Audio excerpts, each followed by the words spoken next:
ಅಷ್ಟೇ ಅಲ್ಲದೆ ಯಾವ ಸಾಕ್ಷಿನೂ ನಡೆದ ಹತ್ಯೆನ ನೋಡಿಲ್ಲ. ಜಾನಕಿಯ ಸಾಕ್ಷ್ಯ ನಾನು ಮೊದಲೇ ಹೇಳಿದ ಹಾಗೆ ನಂಬಲರ್ಹವಾಗಿಲ್ಲ. ರಂಗಣ್ಣನ ಸಾಕ್ಷ್ಯವು ಈ ಮೊಕದ್ದಮೆಗೆ ಯಾವ ರೀತಿ ಸಹಾಯನೂ ಮಾಡಿಲ್ಲ. ಜಾನಕಿ ಸತ್ಯ ಹೇಳ್ತಿದ್ದಾಳೆ ಅನ್ನೋದಕ್ಕೂ ರಂಗಣ್ಣ ಆಪಾದಿತನಿಗೆ ಹೆದರಿ ಸುಳ್ಳು ಹೇಳ್ತಿದ್ದಾನೆ ಅನ್ನೋದಕ್ಕೂ ಈ ವಿಚಾರಣೆಯಲ್ಲಿ ಯಾವ ಆಧಾರನೂ ಸಿಗಲಿಲ್ಲ.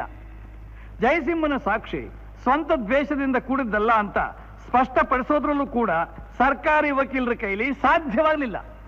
ಸರಿಯಾದ ಸಾಕ್ಷಿಗಳಿಲ್ಲದೆ, ತಕ್ಕ ಆಧಾರಗಳಿಲ್ಲದೆ 10 ವರ್ಷದ ಹಿಂದೆ ನಡೆದ ಈ ಮೊಕದ್ದಮೆನ ಮತ್ತೆ ನ್ಯಾಯಾಲಯಕ್ಕೆ ತಂದಿರೋದು ತುಂಬಾ ವಿಚಿತ್ರವಾಗಿದೆ. ಆಪಾದಿತ ಗುಣಶೇಖರ್ನ ಮೇಲೆ ಹೊರಸಿದ ಈ ಕೊಲೆ ಆಪಾದನೆಗೆ ಯಾವ ಆಧಾರಗಳೂ ದೊರೆಯದ ಕಾರಣ ಅವರನ್ನು ಬಿಡುಗಡೆ ಮಾಡಲಾಗಿದೆ. ನಾನು ಕಣ್ಣಾರೆ ಕಂಡಿದ್ದನ್ನು ಹೇಳ್ತಾ ಇದ್ದೀನಿ. ಹಣ ಈ ಮೊಕದ್ದಮೆಗೆ ತನ್ನ ಪ್ರಭಾವನ ಬೀರಿದೆ. ಲಂಚ ಈ ಕೇಸಿನ ತಲೆಕೆಳಕ ಮಾಡಿದೆ.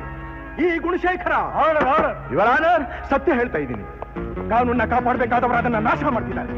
ಹಣದಾಸೆ ಬಲಿಯಾಗಿ ಕೊಲೆಗಾರನ ರಾಜಾರೋಷಾಗಿ ಅಲಿಯೋದಕ್ಕೆ ಬಿಡ್ತಾ ಇದ್ದಾರೆ.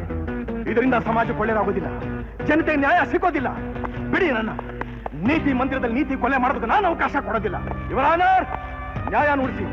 ಇಲ್ಲದೆ ಹೋದ್ರೆ ಅನ್ಯಾಯದಿಂದ ಒಂದೊಂದು ಜನ ರೊಚ್ಚಿಗೆ ಹೇಳ್ಬೇಕಾಗುತ್ತೆ. ಅವರ ಆಕ್ರೋಶ ಜ್ವಾಲಾಮುಖಿಯಾಗಿ ಸಿಡಿದು ಸಮಾಜಘಾತಕನ ಸರ್ವನಾಶ ಮಾಡಬೇಕಾಗುತ್ತೆ. ಬಿಡಿ ಬಿಡಿ ನನ್ನ. ಇವರಾನರ್ ಇವರಾನರ್ ಇವರಾನರ್ ಇವರಾನರ್ ಪ್ಲೀಸ್. ಯಾಕೆ ಕೂತ್ಕೋತಿದ್ದೀಯ? ಯಾಕೆ ಅರ್ಚ್ಕೋತಿದ್ದೀಯ? ಲೇಖನಿ ಕತ್ತಿಗಿಂತ ಹೊರತ ಅಂತ ಬಡಾಯಿ ಕೊಚ್ಕೋತಿದ್ಯಲ್ಲ. ಏನ್ ಮಾಡ್ತು ನಿನ್ನ ಲೇಖನಿ? ಏನ್ ಮಾಡ್ತು ನಿನ್ನ ಈ ನ್ಯಾಯಾಲಯ? ನ್ಯಾಯಾಲಯ ನಿನ್ನ ಬಿಡಬಹುದು, ಕಾನೂನು ನಿನ್ನ ಬಿಡಬಹುದು, ಆ ದೇವರು ನಿನ್ನ ಬಿಡಬಹುದು. ನಾನು ಬಿಡೋದಿಲ್ಲ. ಖಂಡಿತ ನಾನು ನಿನ್ನ ಉಳಿಸೋದಿಲ್ಲ.